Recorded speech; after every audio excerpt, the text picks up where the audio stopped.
John Cass. Yes. Mas nice emoji. Galitin mo muna ako. Ako yan eh. Ako yan, emoji na yan eh. Onye. Sino si Mary, ano? Miss B, sino yun? 1836. Hi. Sending big love. Ha, happy ako nandito kayo. Si Wesley wala. Kamusta ka kagabi? Okay lang. Scorpion. Okay lang naman. Nakatulog naman ako maayos. My girls, thank you. Kulang tulog. Per me man.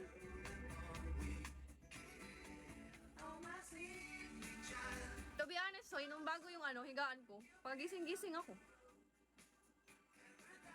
Simula na bago yung yung foam ko. Nang pagising-gising ako. Hindi ko alam, parang may gumigising sa akin.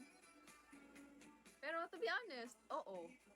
Parang hindi ako deep sleep matulog sa higaang ito. To be honest.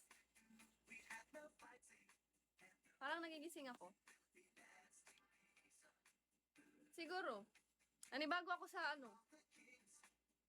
Nanibago ako na hindi ko alam. Basta, nanibago lang siguro ako naangat. Hindi kasi ako nagbe-bed frame. Ngayon na nag-bed frame, naaangat na ako. Ay, bumubulong? Oo, ito. Alam niyo anong bumubulong sa akin? Ito.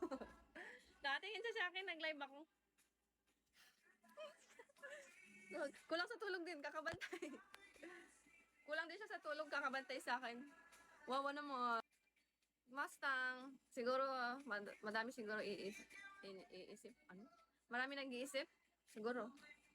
Nagkape kasi ako, kahapon. Nakaharap mo. Oo nga, nakatingin sa akin. Hindi nga ako makatulog, di ba, dyan? Nabaguhan siguro ko, no, dyan. Nabaguhan.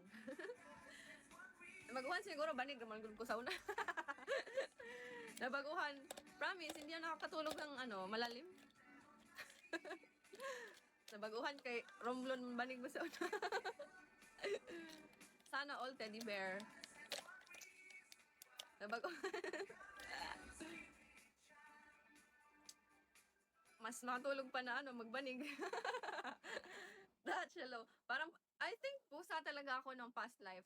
Kasi tulad ng pusa, binilhan ko sila ng pantulog na parang higaan na foam. Ending sa karton na tulog. Parang ako, binilhan ng foam, nasa banig na tulog. Parang pusa lang din. Binilhan ko siya ng pantulog na foam na higaan, dun sa karton naman natulog. So, useless lang. Hindi pa sanay, oo. Siguro, I'm a cat. Spirit animal ko, cat. Hindi na mamansin minsan, pero nag-observe. Naka-bed frame good, bitaw. Tama. Oh, nabaguhan siguro. Nabaguhan. Jet Sam. May naalala ko. Ano naalala mo? Eugene, hello. Nabaguhan na siguro ko, bitaw. Nanad man gud ko mag banig ra John Cass. Bitaw. Naman ko bed frame, nanad ko na may bed frame ba? Murag na angat ba? Hindi ko alam. Parang basin sa sapin, hindi ko alam. First time ko rin kasi nasuot yung saping ito. Kaya siguro din. Yung chair mo, huwag mo iharap sa bed mo. Ay! Yung chair mo, huwag mo iharap sa bed mo. Paano sa pintuan ko hinarap? Ito kasi may space dito. May space dito, konti. Dito ko nilagay itong gaming chair ko, nilalagay ko dyan. So, ibig sabihin, makaharap siya sa pintuan. Wala na kasing ibang lugar yung kwarto ko. Pwede ba nakaharap sa pintuan? Hindi naman nakaharap sa bed ko. Nakaharap lang sa pintuan. Wala na kasing ibang lugar yung room ko. Talikod mo na lang.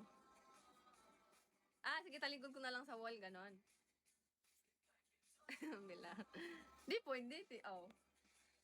Iharap ko na lang sa wall yung yung upuan. Hindi ko alam. May dito. Talikod mo sa wall, tama. Okay. JP. Sige, italikod ko na lang. Feeling ko din. Kaya hindi ako nakakatulog. Parang, hindi naman siguro dahil sa upuan. Hindi naman siguro dahil sa upuan.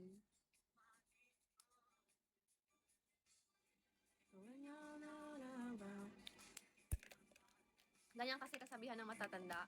Pero okay lang na nasa pintuan siya. Wala na kasi ibang lugar kwarto ko. Tapos malaki kasi yung gaming chair ko. So, dito na lang sa maliit na space. Doon ko siya sinasalpak. Kasi sakto. Sakto naman kasi na napifit yung chair ko doon. Talikod ko na lang, no? Sige, talikod ko na lang. Okay lang, pero italikod ko na lang. Ayun, ang taon ka. Gwapa diya. Sakto na na. Dito. Hi, Migs. Sakto na, no? Talikod ko na lang. Mr. Beast King Dragon, hello. Hi, talikod mo na lang. So, kaya siguro, hindi ko alam. Parang kasi may something, like hindi ako nakakatulog maayos. Parang ano, parang nagigising ako. Di ba nagigising ako? Nagigising-gising ako. Nandun na tayo sa nakakatulog ako. Pero nagigising ako. Nagigising ng mga 3, creepy hour. Sige, italikod ko na lang simula mamaya.